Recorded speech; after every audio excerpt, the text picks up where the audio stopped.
Pernah nggak kamu ngerasa takut banget sama sesuatu, terus kamu bayangin berbagai skenario terburuk di kepala? Kayaknya bakal gini deh, kayaknya bakal gitu deh. Pokoknya ada aja pikiran negatifnya. Kamu udah berhari-hari mikirin itu, susah tidur, perut rasanya melilit. Pas akhirnya kejadian, hasilnya jauh dari apa yang kita pikirin. Dan kamu langsung mikir, serius nih, gue stres berhari-hari gara-gara ini? Nah, itulah yang mau kita obrolin hari ini tentang sesuatu yang mungkin sering banget kita alami tapi jarang kita sadari. Tentang gimana sebagian besar ketakutan kita itu sebenarnya cuma ada di kepala kita sendiri. Bukan berarti ketakutan itu nggak nyata ya, karena perasaannya nyata banget.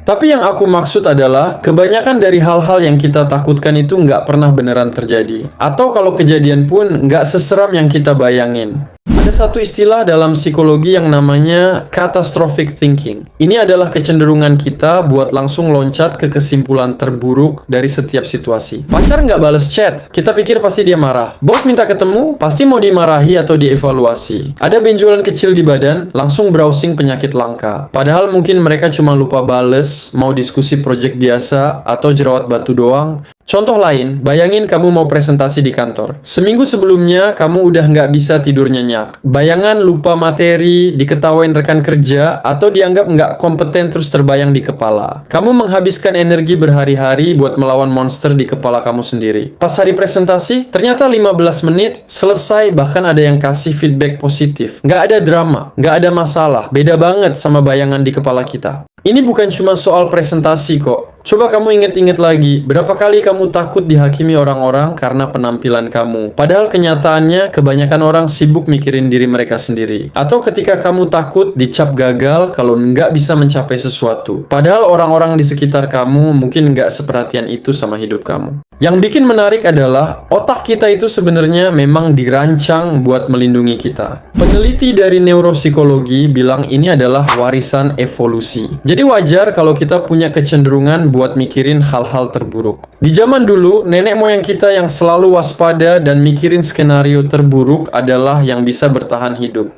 Kalau mereka dengar suara belukar bergerak, yang langsung mikir, itu macan dan lari adalah yang selamat. Yang santai dan mikir, biasa aja, bisa jadi santapan macan. Jadi gen overthinking ini emang udah ada dari dulu, diwariskan turun-temurun. Tapi masalahnya sekarang, kita nggak lagi hidup di hutan yang penuh macan. Ancaman kita beda. Dan sayangnya, otak kita belum sepenuhnya beradaptasi sama dunia modern. Jadi dia tetap bereaksi seakan-akan setiap masalah sosial atau pekerjaan itu setara sama ancaman macan di hutan. Makanya kamu bisa ngerasa jantung berdebar kencang cuma gara-gara mau ngirim chat penting atau keringat dingin gara-gara mau ngajak kenalan seseorang. Padahal ini bukan soal hidup atau mati kan? Aku pernah punya temen yang takut banget buat resign dari kerjaan yang udah jelas-jelas nggak bikin dia bahagia. Dia bilang, gimana kalau aku nggak dapat kerjaan lagi? Gimana kalau aku kehabisan uang? Gimana kalau semua orang nganggap aku gagal? Ketakutan-ketakutan itu bikin dia bertahan di posisi yang sama selama bertahun-tahun. Meskipun dia makin stres dan nggak produktif. Sampai suatu hari, dia akhirnya berani ambil keputusan buat resign. Dan tahu nggak? Sebulan kemudian dia udah dapat kerjaan baru yang lebih cocok, gaji lebih tinggi, dan lingkungan kerja yang lebih sehat. Semua ketakutan yang dia bangun selama bertahun-tahun itu runtuh dalam sebulan. Dan dia bilang sama aku,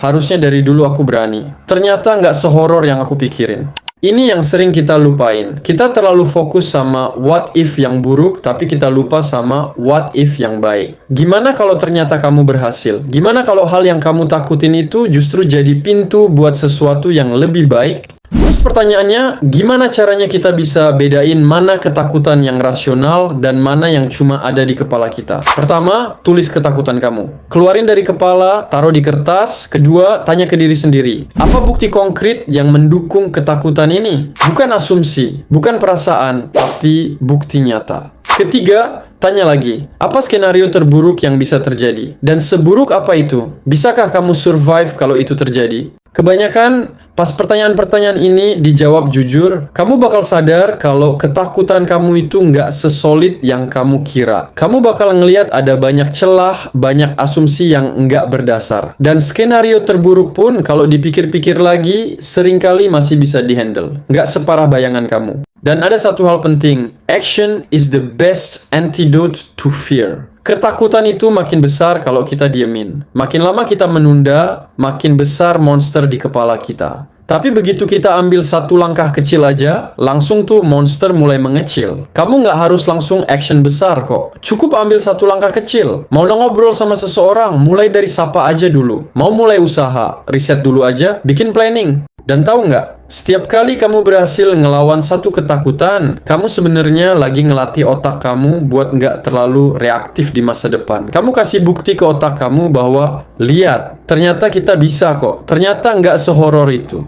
Dan lama-lama, otak kamu bakal lebih tenang dalam ngadepin hal-hal yang bikin cemas. Tapi ada catatan penting. Aku nggak bilang semua ketakutan itu nggak valid atau semua kekhawatiran itu berlebihan. Ada ketakutan yang emang rasional dan perlu kita dengerin. Ketakutan adalah sinyal. Yang penting adalah kita belajar bedain mana sinyal yang emang ngelindungin kita dari bahaya nyata dan mana yang cuma noise dari otak yang overthinking. Dan kadang, kita juga perlu ngasih ruang buat ketakutan itu ada. Nggak harus langsung dihilangkan atau dilawan. Cukup diakui aja, oh iya aku lagi takut nih. Terus tanya ke diri sendiri dengan lembut, kenapa aku takut? Apa yang sebenarnya aku khawatirin? Kadang cuma dengan mengakui dan nge-acknowledge perasaan itu, kita udah ngerasa lebih lega. Hidup ini terlalu singkat buat dihabiskan dengan ngelawan bayangan-bayangan di kepala kita sendiri. Bayangin aja, berapa banyak momen indah yang kita lewatin gara-gara kita terlalu sibuk takut sama hal yang nggak pernah terjadi. Berapa banyak kesempatan yang kita sia-siain karena kita lebih percaya sama skenario di kepala daripada realita di luar sana. Keberanian itu bukan berarti nggak takut. Keberanian adalah tetap maju meskipun kamu takut, mengakui ketakutan itu ada, tapi nggak membiarkan dia jadi sopir yang ngendalin hidup kamu. Kamu yang pegang setir dan ketakutan boleh duduk di belakang, boleh sesekali ngasih masukan, tapi dia nggak boleh nentuin arah hidup kamu. Jadi kalau sekarang kamu lagi bergulat sama sesuatu yang bikin kamu takut, coba tanya ke diri sendiri, apakah ini ketakutan nyata atau cuma cerita yang aku buat sendiri di kepala? Apa bukti konkretnya? Dan yang paling penting, apa yang bakal terjadi kalau aku berani ambil satu langkah kecil hari ini? Ingat, sebagian besar hal yang kamu takutkan nggak akan pernah terjadi. Dan bahkan kalau terjadi, kamu lebih kuat dari yang kamu kira buat ngadepin itu. Kamu udah survive sampai hari ini, melewati semua hal yang pernah bikin kamu takut di masa lalu. Itu bukti kalau kamu bisa. Dan hidup ini terlalu berharga buat dihabiskan di dalam kepala sendiri. Jadi yuk, ambil napas dan hadapin dunia dengan sedikit lebih berani hari ini. Oke, mungkin itu dulu. Semoga video ini bermanfaat dan kita bisa terus belajar bareng buat jadi versi diri yang lebih baik lagi. Thanks for watching dan sampai jumpa di video selanjutnya.